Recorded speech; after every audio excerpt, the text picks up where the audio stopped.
বাংলার নিভৃত পল্লীর কোমল আলো বাতাসে নদীপুকুরের নির্জন সুরে মানুষের সরল মমতায় যে শিশুর শৈশব গড়ে ওঠে তার হৃদয়ে এক ধরনের নির্মলতা জন্ম নেয়। তেমনি এক নির্মল পবিত্র শৈশবের অধিকারী তরুণ লেখক ও কবি মোহাম্মদ জান্নাতুন নাঈম। ১৯৯৫ সালের ৬ জুন নেত্রকোনা জেলার বারহাট্টা থানায় তার জন্ম। গ্রামের মক্তবেই তার কোরআন শিক্ষার সূচনা, আর সরকারি প্রাথমিক বিদ্যালয়ে জাগতিক শিক্ষার হাতেখড়ি। ছোটবেলা থেকেই তিনি মিশে গিয়েছিলেন গ্রামের প্রকৃতি ও মানুষের সাথে, যেন মাটির গন্ধ, জলের ঢেউ আর মানুষের হাসি তার সত্তায় একাকার হয়ে গিয়েছিল। মাত্র ৬ বছর বয়সে তিনি বাবা মায়ের সাথে রাজধানী ঢাকায় পাড়ি জমান। বাবার কর্মস্থল ডেমরার আহমদ বাওয়ানি টেক্সটাইল মিলস লিমিটেডের একটি ছোট্ট মাদ্রাসায় তার নতুন শিক্ষা জীবনের সূচনা। সেখানেই প্রথম শ্রেণীতে ভর্তি হয়ে চতুর্থ শ্রেণী পর্যন্ত অধ্যয়ন করেন। এরপর ২০০৬ সালে তিনি ঐতিহ্যবাহী দারুন নাজাত সিদ্দিকিয়া কামিল মাদ্রাসায় ভর্তি হন, যা তার জীবন গঠনের এক গুরুত্বপূর্ণ কেন্দ্রবিন্দু হয়ে ওঠে। এখানকার বিদগ্ধ ও সম্মানিত শিক্ষক মণ্ডলীর পবিত্র সান্নিধ্যে থেকে তার ভিতর যে দেশপ্রেম ও দিনের প্রতি ভালোবাসা জাগ্রত হয়, তারপর থেকে অন্য কোথাও চলে যাওয়ার ইচ্ছেও হয়নি কোনোদিন। খরস্রোতা শীতলক্ষার ঢেউ তাকে যেমন টানত, তেমনি শিক্ষকবৃন্দের জ্ঞানময় উপস্থিতিও তাকে গভীরভাবে আকর্ষণ করত। তিনি ছিলেন মনোযোগী, অনুসন্ধিৎসু, একটি প্রশ্নমুখর দৃষ্টি নিয়ে ক্লাসে অংশগ্রহণ করতেন। পঞ্চম শ্রেণীতেই তার পরিচয় ঘটে কবি আবু জাফর সালেহীর সাথে। সেই পরিচয় ছিল এক আলোকবর্তিকা, যার প্রেরণায় তিনি সাহিত্য সাধনার পথে অবিচল থাকেন। হাজারো ঝড়ঝাপটার মধ্যেও কলম থামাননি মুহূর্তকালের জন্য। শিক্ষা জীবনে তিনি কৃতিত্বের স্বাক্ষর রেখেছেন বারবার। পঞ্চম শ্রেণীতে ডেমরা থানায় বৃত্তি পরীক্ষায় প্রথম স্থান অধিকার করেন এবং অষ্টম শ্রেণীতে নেত্রকোনা জেলায় প্রথম হয়ে তার মেধার স্বাক্ষর রাখেন। দাখিল, আলিম, অনার্স ও মাস্টার্স সবগুলো পরীক্ষাতেই তিনি কৃতিত্বপূর্ণ ফলাফল অর্জন করেন। দারুন নাজাতকে কেন্দ্র করে তার রয়েছে গভীর ভাবনা ও বিস্তৃত কর্মপরিকল্পনা। ২০০৮ সালে প্রাতিষ্ঠানিক পত্রিকা মাসিক নতুন বিকাশের সেপ্টেম্বর ও অক্টোবর সংখ্যায় তার লেখা কবিতা এলো মাহে রমজান প্রথম প্রকাশিত হয়। ধীরে ধীরে তিনি এই পত্রিকার সাথে নিবিড়ভাবে যুক্ত হন। ২০১৮ সালের অক্টোবর থেকে বিভাগীয় সম্পাদক এবং ২০২২ সালের আগস্ট হতে সহকারী সম্পাদক হিসেবে দায়িত্ব পালন করছেন। তার ও অন্যান্যদের আন্তরিক প্রচেষ্টায় ৬টি বার্ষিকী প্রকাশিত হয়, যা প্রতিষ্ঠানের সাহিত্যিক ধারাকে সমৃদ্ধ করেছে। অনার্স, মাস্টার্স ও শিক্ষা সফর স্মারকেও তার অংশগ্রহণ ও সহযোগিতা উজ্জ্বল হয়ে আছে।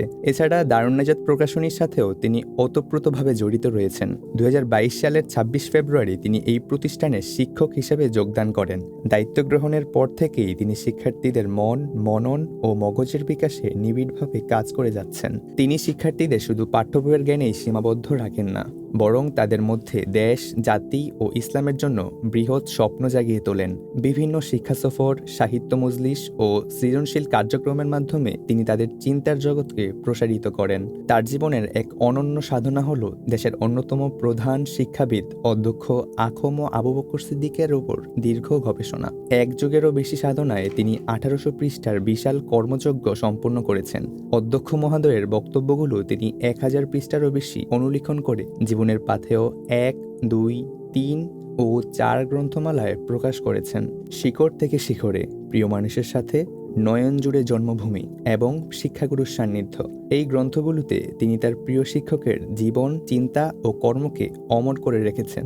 মৌলিক সাহিত্য রচনাতেও তিনি সমানভাবে নিবিষ্ট।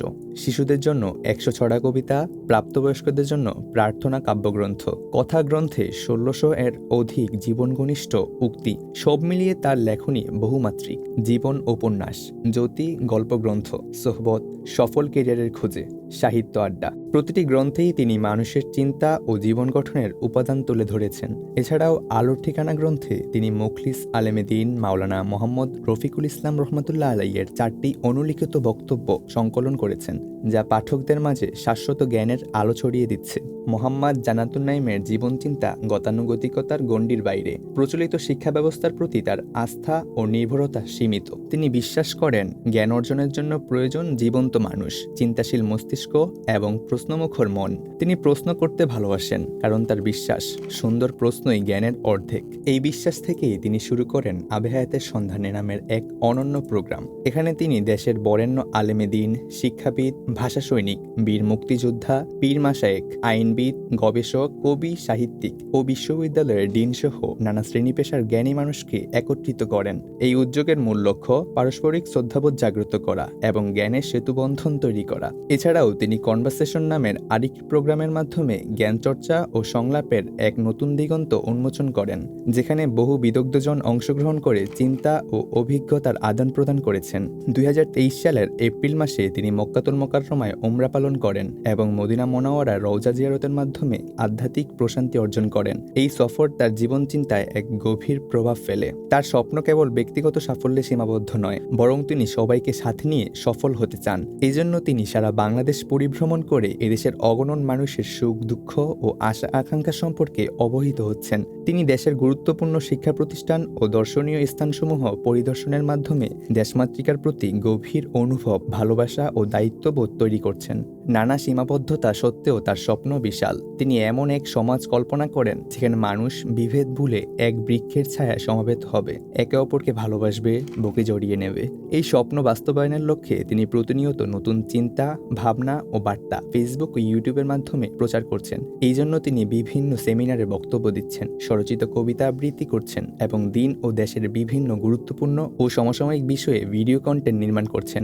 জান্নাতুন নাঈম মনে করেন, অর্থনৈতিক মুক্তি ছাড়া জাতির ভাগ্য বদলানো অসম্ভব। তাই লেখালেখি ও শিক্ষকতার পাশাপাশি তিনি সুন্নাহসম্মত ব্যবসায়ের প্রতিও সমান আগ্রহী। তিনি স্বপ্ন প্রকাশনী করেছেন এবং এর দ্বারা নতুন নতুন বই প্রকাশ করে জাতির কাছে পৌঁছে দেওয়ার স্বপ্ন বুনছেন। মোহাম্মদ জান্নাতুন নাঈম একটি নাম যা কেবল একজন মানুষের পরিচয় নয়, বরং এটি এক অবিরাম সাধনা, এক অদম্য প্রশ্ন, এক নির্মল স্বপ্নের প্রতিচ্ছবি। তার জীবন আমাদের ভাবায়, জীবন শুধু অর্জনের নয়, জীবন গড়ার, শুধু জানার নয়, জানার জন্য প্রশ্ন করার। আল্লাহ তাআলা তার এই দুনিয়ার ক্ষণস্থায়ী সফরকে সার্থক করুন এবং আখিরাতের অনন্ত যাত্রাকে সহজ ও সফল করে দিন, এই প্রার্থনাই আমাদের।